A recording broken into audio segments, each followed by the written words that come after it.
함께 나눌 하나님의 말씀입니다. 요한복음 6장 16절에서 21절입니다.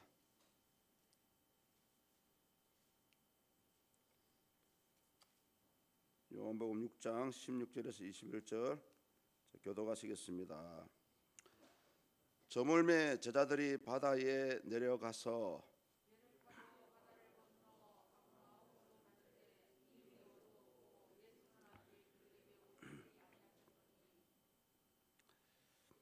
큰 바람이 불어 파도가 일어나더라.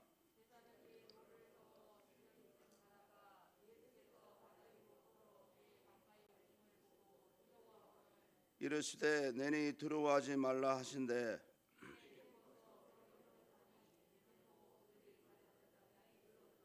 아멘. 우리 위에 15절 한 번 더 보시죠. 15절요. 본문에 나와 있지 않지만 15절. 그러므로 예수께서 그들이 와서 자기를 억지로 붙들어 임금으로 삼으려는 줄 아시고 다시 혼자 산으로 떠나 가시니라. 아멘. 우리 사람들은 알게 모르게 크고 작은 기적 속에 살고 있다고 할 수 있습니다. 다만 그런 기적들을 우리가 느끼지 못할 뿐입니다. 지난밤에 잠을 자고 아침에 눈을 뜨는 것을 우리는 당연하다고 생각합니다. 태양이 뜨는 것도 당연하고요. 눈에 보이지 않는 공기 때문에 숨을 쉬는 것도 당연하다고 생각을 합니다. 왜 이렇게 당연하다고 생각하는 걸까요? 그것은 아마 우리 아무 공도 없이 공짜로 주어지기 때문이 아닐까라고 생각이 되어집니다. 그러나 우리 믿는 자들은 아주 당연한 사실 속에서도 하나님의 그 기적적으로 역사하시는 일하심을 우리는 느낄 수 있어야 합니다. 밤사이 아무 탈 없이 눈을 뜰 수 있는 것도, 태양이 변함없이 뜨는 것도요, 심지어 풍성한 공기로 숨을 쉴 수 있는 것도 하나님의 일하심 때문입니다. 그래서 이것들은 아주 당연하고 그냥 사소한 것 같지만 사실은 우리의 삶 속에 일어나고 있는 아주 작은 기적이라고 할 수가 있습니다. 요한복음도 계속해서 1장부터 계속해서 이와 같은 기적들을 소개를 하고 있어요. 저 역시 마찬가지지만 우리 성도님들도 이 요한복음 읽으시면서 이런 기적들을 그냥 아주 당연하게 읽으시고 지나가지 않습니까? 그런데 이 사도 요한이 보여주고 있는 요한복음의 이 기적들은 단순히 기적으로 끝나지 않고요, 무언가를 우리에게 가르쳐주고 싶어하는 표적, 하나의 사인이라고 할 수가 있습니다. 특히 오늘 말씀을 하고 있는 이 물 위를 걸어가는 이 기적, 진짜 꿈만 같지 않습니까? 이 하나님이 만들어 놓으신 이 자연의 법칙 중에 이 만유인력의 법칙을 완전히 무시하고 역행하는 그런 기적입니다, 사실은. 그래서 우리는 이 기적을 통해서 이 기적이 일어날 수밖에 없었던 배경이 있고요, 이 기적을 통해서 진짜 그 당시 예수님께서 이 2000년을 지나서 오늘을 살아가는 우리에게 어떤 메시지, 어떤 사인을 줄까라고 한번 살펴보는 그런 시간이 되었으면 좋겠습니다. 이 물 위를 걸어가는 이 기적은 마태복음에도 나오고요, 마가복음에도 나옵니다. 그러나 이 마태복음과 마가복음에는 이 기적이 일어날 수밖에 없었던 배경을 설명하고 있지 않습니다. 유일하게 요한복음에서만 우리 예수님께서 물 위를 걸어갈 수밖에 없었던 이 기적의 배경을 설명을 하고 있습니다. 그 직접적인 배경이 본문에 나와 있지 않고 마지막에 읽었던 15절, 우리 15절을 다 같이 한번 읽어보시겠습니다. 그러므로 예수께서 그들이 와서 자기를 억지로 붙들어 임금으로 삼으려는 줄 아시고 다시 혼자 산으로 떠나 가시니라. 아멘. 오병이의 기적으로 배가 불렀던 사람들은 예수님을 임금으로 삼으려고 했습니다. 멋지지 않습니까? 없는 데서 있게 하시고 물고기 2마리와 보리떡 5개로 진짜 5,000명이 먹고도 남았으니까요. 그 당시 이스라엘 사람들의 생각으로서는 어떻게 보면은 예수님을 왕으로 삼는 것이 당연하다고 할 수가 있습니다. 그런데 이 마태복음, 마가복음에는 이 본문 15절과 같은 내용이 나와 있지 않습니다. 그래서 사람들은, 그 당시 사람들은 사실은 예수님이 생각하고 있고 계획하고 있던 복음으로 온 세상을 구원하는 왕으로서가 아니고 자신들의 뜻에 따라서 예수님을 임금으로 삼으려 했기 때문에 이 기적이 날 수 있는 어떤 직접적인 병행이라고 할 수 있습니다. 당시 상황은, 이들의 상황은 우리가 이해를 할 수가 있어요. 당시 이들이 바라는 메시아는 복음으로 온 세상의 영혼을 구원하는 그런 메시아 상이 아니었습니다. 무력으로, 힘으로 로마를 물리치고요, 또 힘으로 그 당시 로마를 등에 업고 권력을 행사하고 수탈했던 제사장들과 세리들을 물리쳐주는 그런 혁명가인 메시아를 원했던 것입니다. 그래서 그들이 이 500여의 기적을 행하셨던 예수님이 자신들의 생각했던 그 혁명가라고 생각을 했던 것 같습니다. 그러나 예수님은 그들의 마음을 아시고 아주 급하게 제자들을 배에 태워서 가버나움에 가게 하시고요, 또 아주 급하게 그 많은 군중들을 다 흩어버렸습니다. 그리고 예수님은 산으로 떠나가시게 되죠. 그때도 그렇고 지금도 마찬가지입니다. 우리 예수님께서 원하시는 이 지상교회의 사역은 오로지 사람들의 복음을 받아들이고요, 하나님의 백성이 되어서 천국 백성으로 살아가기를 원하시는 것이 예수님의 주 관심사입니다. 그래서 나라에게 우리 이 대한민국에도 자유를 주신 것도, 어떻게 보면 경제적으로 부흥하게 하신 것도 결국은 예수님의 지상 사역을 위해서 이 모든 것들을 허락해 주신 것이라고 할 수가 있습니다. 또 한 가지 또 배경이 있습니다. 사실은 요한복음에는 나와 있지 않아요. 단지 요한복음에는 예수님께서 사람을 흩어버리고 산으로 올라가셨다라고만 말씀합니다만은 마태복음 14장과 마가복음 6장을 보시면은 예수님께서 이 기적을 행하시게 됐던 간접적인 배경을 설명합니다. 그것은 바로 기도하시기 위해서입니다.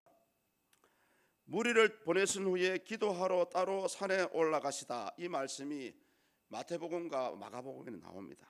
아마도 그 당시 예수님은 기도를 핑계 삼아서 그렇게 많이 모였던 사람들을 다 흩어버리셨던 것 같습니다.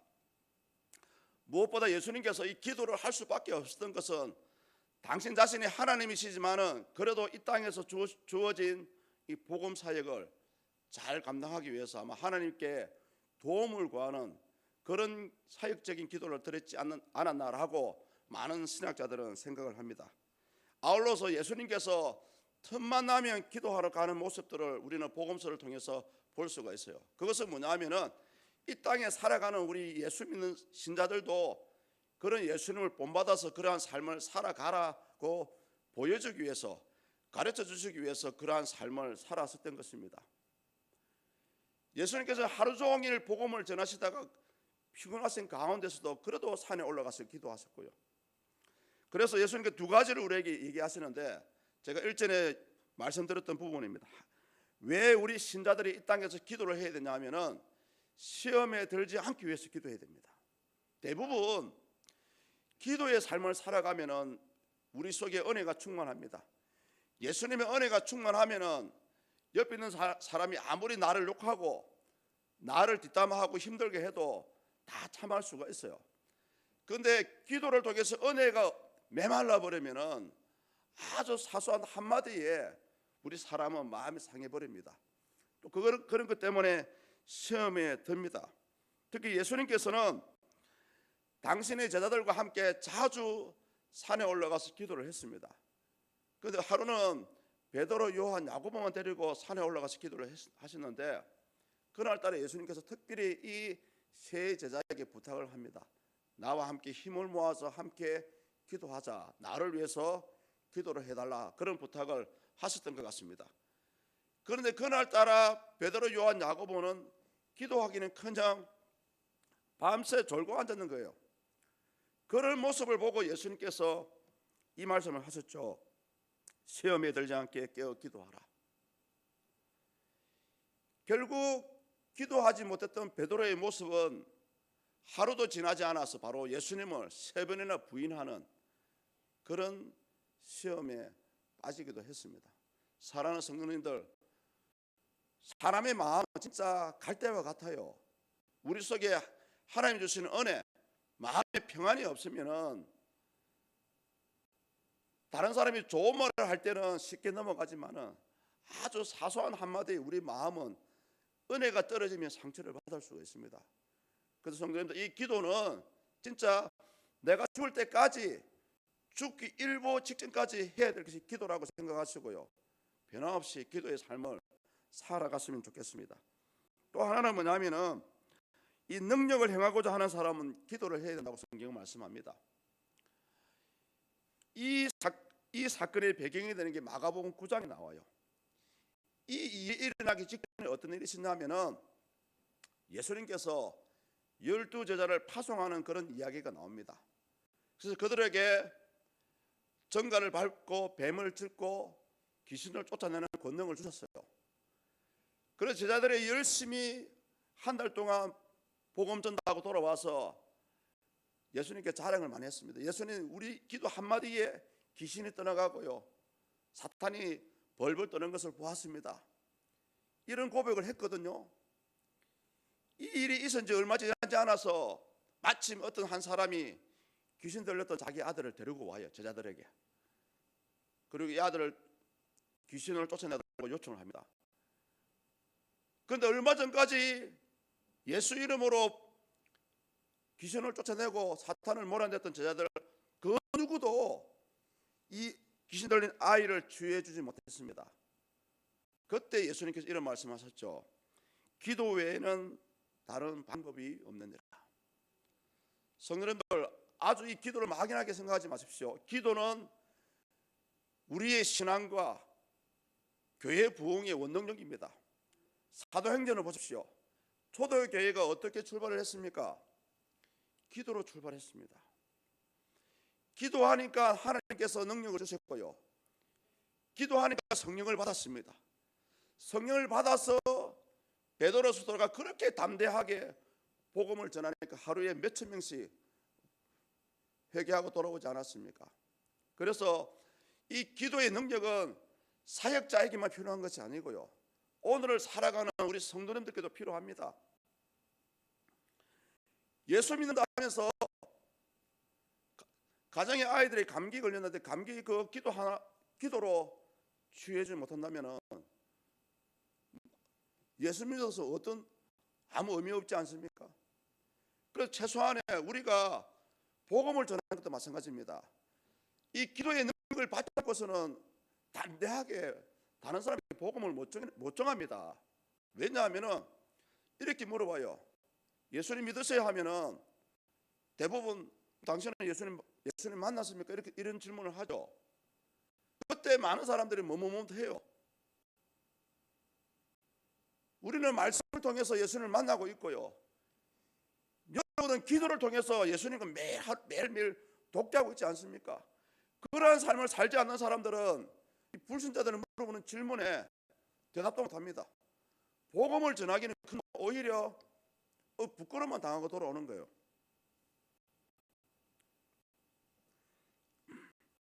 이제 지난 시간에 이어서 오병이어의 기적과 함께 오늘 이제 드디어 사람의 몸을 입고 만유인력의 법칙을 역행하는 진짜 최초의 무리를 걸어가는 그런 사건을 이제 오늘 본문에서 소개합니다. 그런데 우리는 이 표적 이야기를 하기에 앞서서 무리를 그런 사건이 일어나기 직전에 있었던 제자들의 모습들을 우리가 한번 짚어볼 필요가 있습니다. 본문 17절과 18절이거든요. 우리 다 같이 읽어보시겠습니다. 배를 타고 바다를 건너 가브나움으로 가는데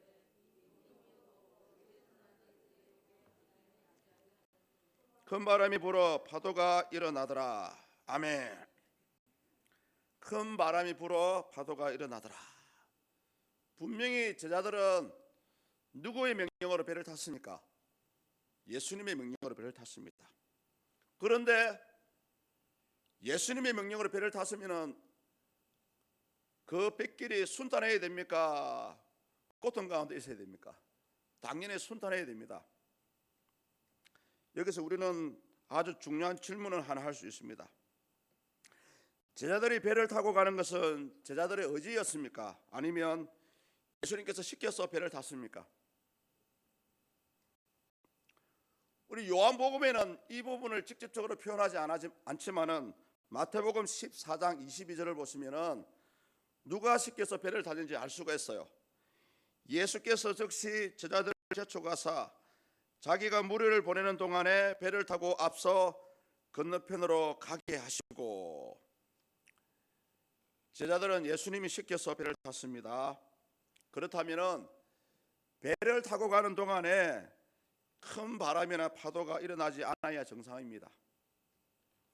여기서 우리는 중요한 교훈을 하나 얻을 수가 있어요. 비록 예수님께서 시켰다 할지라도 이 땅을 살아가는 우리 신자들은 풍랑을 만났던 제자들과 같이 환난이나 고통을 당할 수 있다는 것입니다. 다시 말씀드립니다. 아무리 신앙생활을 잘하시고요, 하나님의 나라와 몸된 교회를 잘 섬긴다고 할지라도 때로는 우리가 시련을 당하거나 험한 일을 피해갈 수 없다는 말입니다. 만약에 말입니다, 그 당시 예수님께서 제자들과 함께 배를 타고 갔다고 가정을 해보십시다. 과연 그때도 예수님이 배에 계셨기 때문에 풍랑이 일어나지 않았을까요? 아닙니다, 여러분. 예수님이 계셔도 풍랑이 일어났을 것입니다. 오늘을 살아가는 우리 신자들이 열심히 복음을 위해서 천국의 삶을 살아가기 위해서 믿음의 삶을 살아갑니다. 그런데 늘 좋은 일만 있는 것이 아니고요, 때로는 저와 여러분들의 이 신앙을 놓쳐버릴 것만 같은 아주 큰 환난과 고통과 슬픔이 있다는 것입니다. 방금 제가 드렸던 말씀이 이해되지 않는다면 누가복음 8장을 보십시오. 누가복음 8장에 보면 하루는 예수님께서 제자들과 함께 배를 타고 가십니다. 배를 타고 가시다가 예수님께서 피곤하여 주무시는 중에 광풍이 불고요, 마치 배가 뒤집힐 정도의 큰 환난을 당했지 않습니까? 예수님이 함께 하셔도 우리 사람이 당해야 되는 환난, 고통은 피해갈 수 없습니다. 17절에 보십시오. 풍랑을 만난 제자들의 힘든 상태를 요한이 이렇게 표현합니다. 예수는 아직 그들에게 오시지 아니하셨더니 18절에서는 파도가 일어나더라 라고 표현합니다. 마태복음 14장에 가면은 바람이 거스름으로 물결을 말미암아 고난을 당하더라. 예수님의 명령대로 배를 타고 갔지만은, 예수님을 위해서 복음의 삶을 살아가지만은 때로는 우리 신자들의 삶 가운데 절대적으로 우리에게 다가오는 환난과 고통은 피해갈 수 없습니다. 실제로 갈릴리 호수는 그 폭이 무려 8km가 넘는다고 합니다. 그래서 대부분 호수라기보다는 바다라고 얘기를 하죠. 서쪽으로는 지중해가 있고요, 동쪽으로는 시리아 사막이 있습니다. 그 사이에 이 갈릴리 바다가 위치한데 그 주변에 크고 작은 산들을 둘러막고 있기 때문에, 그런 지형적인 이유 때문에 굉장히 이 갈릴리 호수는 날씨 변화가 심하다고 얘기합니다. 잠잠하다가도 갑자기 파도가 일어나고요, 그렇게 강풍이 불어 배를 뒤집을 것 같은데 또 갑자기 평온해진다고 합니다. 따라서 우리 성도님들 이것을 한번 기억했으면 좋겠습니다. 우리 믿는 사람에게는 좋은 일도 있지만은 좋지 않은 일도 있을 수 있다. 그래서 이 환난이 온다 할지라도 언젠가는 이 환난이 지나가면은 다시금 평화가 찾아온다. 이 원리를 기억했으면 좋겠습니다. 무엇보다 오늘 예수님께서도 배를 타고 가던 제자들을 그런 환난을 해결해 주시기 위해서 이제 피할 길을 열어주기 위해서 그렇게 풍랑이 치고 파도가 치는 가운데 제자들이 있는 배를 찾아오는 그런 장면이 나옵니다.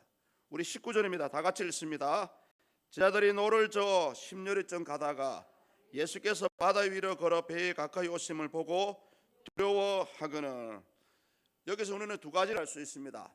일부 자유주의 신학자들은 이 장면을 보고 어떻게 얘기하냐면은 예수님께서 바다 위를 걸어가신 것이 아니다, 바닷가 근처에 있는 해변을 걸어가셨다, 이렇게 설명을 해요.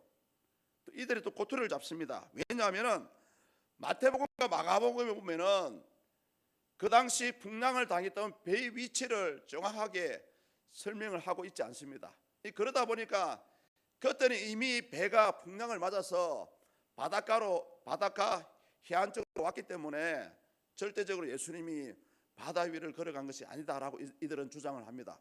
그런데 이 요한복음을 보면은 요한복음 19절을 보면은 배가 분명히 호수 가운데 있다는 것을 증명합니다. 보십시오. 십여리쯤 떨어진 곳이라고 밝히고 있죠. 노를 저 십여리쯤 가다가, 이 십여리는 오늘날 키로수로 한 4km 정도 됩니다. 갈릴리 호수가 폭이 한 8km 되니까 십여리쯤은 호수 중간쯤 되는 위치에 이 풍랑을 만났던 것입니다. 예수님은 틀림없이 물 위를 걸어서 배에 다가오셨습니다. 또한 19절 끝부분을 보십시오. 분명히 제자들이 예수님이 찾아오신 것을 기뻐해야 되는데 오히려 두려워하고 있습니다. 이것은 뭐냐면은 우리 인간의 상식적으로 도저히 흉내낼 수 없는, 그렇게 파도가 치고 강풍이 부는 그런 가운데 예수님께서 바다 위로 걸어오셨기 때문에 그 자체가 놀랐던 거예요. 그래서 두려워한 겁니다. 이런 모습은 이미 과거 출애굽기에 나와 있어요. 많은 이스라엘 사람들이 출애굽한 후에 시내산 근처에서 이제 휴식을 취합니다. 그때에 시내산 위에서 하나님의 음성이 들려오는데요, 마치 우레 소리와 같고, 마치 번개치는 소리와 같고요, 마치 나팔 소리 같은 소리들이 들렸어요. 오히려 이스라엘 사람들은 하나님의 음성을 들어서 기뻐해야 되는데 오히려 그 음성을 듣자 사람들은 두려워서 벌벌 떨었습니다. 얼마나 두려웠던지 모세에게 이렇게 부탁합니다. 하나님이 우리에게 말씀하시지 말게 하소서. 우리가 죽을까 하노라. 죽을까 하나이다. 하나님의 음성을 들으면 기뻐해야 되는데 그 음성을 마치 우레 소리와 같고 기절을 때리니까 진짜 인간적으로 느낄 수 있는 그런 두려움을 느꼈던 것입니다. 오늘 바다 위를 걸어오신 예수님을 보고 제자들이 이런 마음으로, 이런 심정으로 두려워했다라고 볼 수가 있습니다. 그런데 우리는 이 기적의 사건을 통해서 마태복음과 마가복음에서 주장하는 내용이 있고요, 요한복음에서 강조하고자 하는 부분이 있습니다. 신학자들은 이렇게 얘기합니다. 마태복음과 마가복음에 나오는 예수님이 물 위를 걸어가는 그 사건은 당시 제자들의 반응을 중심으로 해서 이야기하고 있다라고 얘기합니다. 한마디로 제자들의 믿음을 보는 그런 사건으로 보고 있고요, 이 요한복음에서는 어떻게 얘기하냐면은 예수님이 함께 하고 안 하고 그 차이를 보여주기 위해서 이 사건을 일어났다라고 신학자들은 평가합니다. 예수님이 안 계실 때에는 파도가 일어났고요, 마치 죽을 것만 같았습니다만 물 위를 걸어오신 예수님이 오시는 순간부터 마음의 기쁨과 평화가 찾아왔고요, 이제 오늘 본문의 말씀처럼 그들이 원하는 목적지에 도달할 수가 있었습니다. 그런데 사랑하는 성도님들, 우리가 이 부분에서 한 번 더 생각해 봐야 될 것이 있습니다. 물 위를 걸었다는 그 자체가 중요한 것이 아니고요, 이 기적을 여러분들은 어떻게 생각하고 계십니까? 그냥 예수님이니까 당연하다라고 생각하십니까? 그런데 우리는 오늘 이 시간을 통해서 왜 예수님께서 이런 기적을 행하셔야만 했는가를 한번 생각해 보아야 합니다. 이 기적을 행하셨던 예수님의 진정한 의도가 있어요. 물론 눈에 보이는 제자들을 살리시기 위해서 무리를 걸어갔었지만 사실은 예수님의 주 목적은 다른 데 있었습니다. 바로 요한복음 1장 1절의 말씀을 성취하는 것으로 말씀을 하십니다. 태초에 말씀이 계시니라. 이 말씀이 하나님과 함께 계셨으니 이 말씀은 곧 하나님이시더라. 예수님이 이 사건을 통해서 당신이 하나님 자신이라는 것을 보여주고 싶었습니다. 예수님 당신이 태초부터 하나님과 함께 계셨고요, 말씀으로 온 우주 만물을 창조하셨다는 것을 보여주기 위해서 이 사건을 보여주신 것입니다. 예수님이 창조주 하나님이시기 때문에 예수님께서 정해놓으신 자연의 법칙, 만유 인력의 법칙을 역행하는 그런 기적을 보여주실 수 있었던 것입니다. 우리는 이 한 가지만 봐도 예수님은 하나님이라는 것을 알 수가 있습니다. 우리가 잘 알고 있는 나폴레옹이 있습니다. 하루는 나폴레옹이 이 어두운 밤하늘에 깜깜한 밤하늘을 가리키면서 친구에게 이런 질문을 합니다. 저 하늘에 별이 보이냐? 당연히 깜깜하니까 별이 볼 수가 있습니까? 친구는 안 보여 라고 답변을 하죠. 그때 나폴레옹이 이런 말을 합니다. 그것이 너와 나의 차이점이야 라고 얘기하죠. 이 나폴레옹의 말은 하늘을 쳐다볼 줄 아는 사람이 위대한 사람이다 라는 것을 보여주는 그런 하나의 일화입니다. 마찬가지입니다. 저와 여러분들이 이 무리를 걸어가시는 예수님, 기적이다, 대단하다 이렇게만 생각할 것이 아니고요, 이 기적을 통해서 2000년 뒤를 살아가는 우리에게 주시는 그런 사인을 볼 수 있어야 됩니다. 예수님은 틀림없이 하나님이십니다. 사실 여러분, 성경에 일이 나와 있지만 우리 기독교 역사에 보면은 예수님이 하나님과 동격이고 하나님의 아들이시고 삼위일체 가운데 성자 하나님이라고 인정받기 위해서 무려 1000년이 넘는 역사가 흘렀습니다. 그렇게 많은 신학자들이, 많은 교부들이 싸우고 예수님이 성자 하나님 맞다 아니다, 성경에 분명히 나와 있음에도 불구하고 그렇게 많은 다툼이 일어났던 것이 바로 이 예수님의 인격 신성에 대해서 그렇게 다툼이 일어났었습니다. 오늘 예수님은 이 기적을 통해서, 이 기적은 여러분 보십시오, 예수님이 삶을 몸을 입고 순수하게 저와 여러분 같은 삶이 몸이지만은 우리와 같은 사람이라면 그 누구도 물리를 걸어갈 수가 없습니다. 여러분, 또 한 가지는 뭐냐면은 예수님께서 친히 이 온 우주 만물을 직접 만드셨기 때문에 그런 자연의 원리를 역행할 수 있었던 것입니다. 창조주 하나님이 아니고서는 이 일을 할 수가 없습니다. 여러분, 제가 서두에도 말씀드렸지 않습니까? 많은 사람들이 아침에 눈을 뜨는 것을 아주 당연하다고 생각합니다. 여러분은 언제 여러분이 내일도 살 것이라고 확정을 하십니까? 장담을 하십니까? 아무도 몰라요.